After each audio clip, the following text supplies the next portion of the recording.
make on LinkedIn? Top 5 mistakes are normally the photograph. Everyone here, about half the people here will have terrible, terrible photographs. You'll have your Facebook photograph, or you'll have your college graduation photograph, or your wedding photograph. You've knocked off your other partner and you can just about see it, but you can't. Or the picture of like you're getting drunk with your friends and you decide to post that because you think it's about community.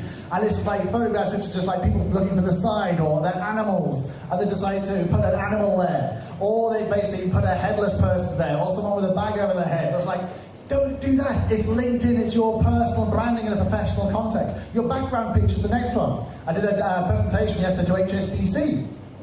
200 people in the room. I'd researched every single HSBC employee in Hong Kong. Bear in mind, this is the headquarters of HSBC. I could not find a single HSBC employee who had HSBC in their background. They were obviously too ashamed to work for HSBC that hadn't put it up there. And yet I found other people who had actually put their brand up there. Most of them just had pictures of Hong Kong. It's great, but if 100 of you have pictures of Hong Kong, there's only so many pictures of Hong Kong you can have that's different to other people's pictures of Hong Kong. It doesn't differentiate your brand.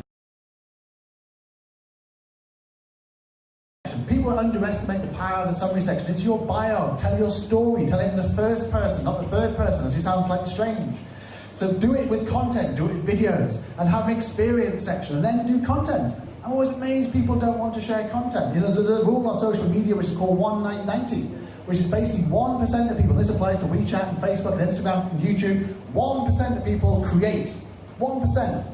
9% of people engage by sharing, liking and commenting, and 90% of people do nothing but view. Where do you want to be? Leaders, 1%? The kind of like engagers, 9%? Or the people who just watch, the 90%? It's entirely up to you, but you should be the 1%, not the 9 or the 90%. You also need to do the 9, but don't do the 90%. So there tend to be the 5 most kind of biggest mistakes people make on LinkedIn. If you think that an article from the Financial Times, let's say, is very relevant to the thought leadership that you want to convey, then you're going to simply post it and comment on it, right? So my question is, what's your take on small comment versus big comment versus, if I have a big comment, probably I need to write something about it? Well, there's 3 different ways of doing this. It's a great question because LinkedIn has now changed the algorithm. So a bit like WeChat likes to iterate things. It used to be the long form post, which could be thousands of like words that you can actually put on there. Now the short form post is actually taken over. So it's maximum 250 words. So what we tend to do now for our clients is write a long form post, but then take 250 words from it to summarize it and link it back to the long form, knowing the short form will appear in people's feed. Even better now to actually put a comment if you are the FT, or we have lots of our clients in the Business Times in Singapore, for example, is you post that, but you post a comment at the top about the question or why you'll think that way in that particular context. Bear in mind also things like the FT, the BT, and the Wall Street Journal are subscription. So you might want to take it out of that particular context, put it into a context of LinkedIn where people can freely look at it, but put a personal comment.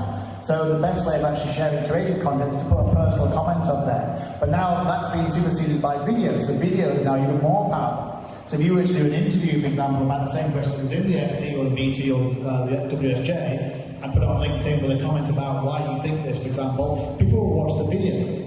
So it's basically changing, it's very dynamic. The key is being authentic content in a business context that you can get across in a very, very powerful way. But mix it up as well. Do one long form, one short form, do creative with an introduction, do video, mix it up. So basically it stands out. People do a business photograph, do an infographic, mix it up and basically make sure it's all authentic. Very good, thank you. And my current plan is from my previous customers by referral. So what is the suggestion? So I can promote my business either on WeChat or LinkedIn. So that's my question. Is it a good platform? First of all, is it a good platform to promote my business in this nature? And what is the strategy? What is your business? I do business consultant. Actually, I do help the clients to do the things like their logistics, set up VR, set up bank accounts. Are they local or international businesses? My current clients are foreign companies or small companies, so they don't have their own people to do it. So they outsource to me and my partners. and so I will need to expand my client base. In that case, I would definitely say that LinkedIn is particularly good for that, because if they're more local, then Chinese kind of locals tend to use LinkedIn less. But if they're multinational, they'll tend to use it, as Ashley pointed out earlier, they'll tend to use LinkedIn because most of their colleagues in other countries will be using LinkedIn. For example, they obviously won't be using WeChat.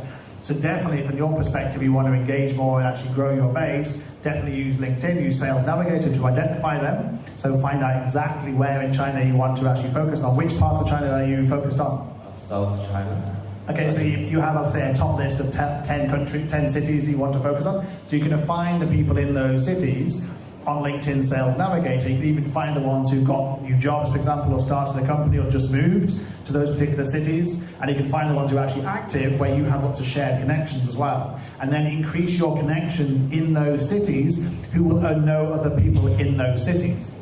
So actually make sure you broaden out your network, because the power of LinkedIn is you've got to have a lot of first connections. So I'll give an example.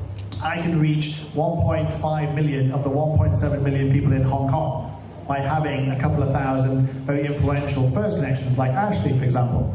So it's all about your first connections, knowing your second connections and your third connections. If anyone's old enough to remember Kevin Bacon, and how Kevin Bacon knows every single person who ever made a movie in Hollywood, and people would say that's the 6 degrees of separation. Well, it's the same thing on LinkedIn, apart from the fact that now it's 3 degrees of separation. Literally, every single person is connected within 3 degrees. So it's all about using your first connections. That's why you should connect with every single person here, for example, and suddenly you'll add a couple of million connections. You'd be amazed how it grows if you add people who actually know other people in your space, particularly if you target specific cities. So it's really, really worthwhile kind of reaching out to people with an authentic, personalized message, and actually say to them, look, we can help you, we run this business, how about having a coffee, having a drink, having a chat, having a Zoom. I'd say having a Skype, but obviously it doesn't work in China anymore, so you have to have a Zoom. Or WeChat, for example, a WeChat call. So basically reach out, but do reach out, because it's a great way of actually growing your business, because you identify the data using LinkedIn, which you can't do any other platform, and actually reach out to business owners in those particular cities and go for it. Thank you. I thought it'd be direct. Okay, so what we do is we run a financial training company, so offering courses around the world. So right now, I'm reaching out to prospective customers, people who would be interested in attending our courses. But my problem is that I don't have sort of the thought leadership, okay, because I'm a salesperson. So I'm trying to sell my trainers' expertise. Because those guys, my trainers are a bit lazy, they don't like to do any of that. So I'm having trouble figuring out the strategy to go about reaching those people. What would you recommend for somebody like me, who don't have the thought leadership, but can still approach those people, apart from posting the content as well? I mean, I would say you do have the thought leadership, because every single person has thought leadership. You have a view on your product, you have a view on how it benefits people, you have a view on different aspects of what your business does for people, how it transforms your business. So you do have some thought leadership. You can do a video about the aspects, the benefits of your business, for example, and share that. You can do infographics.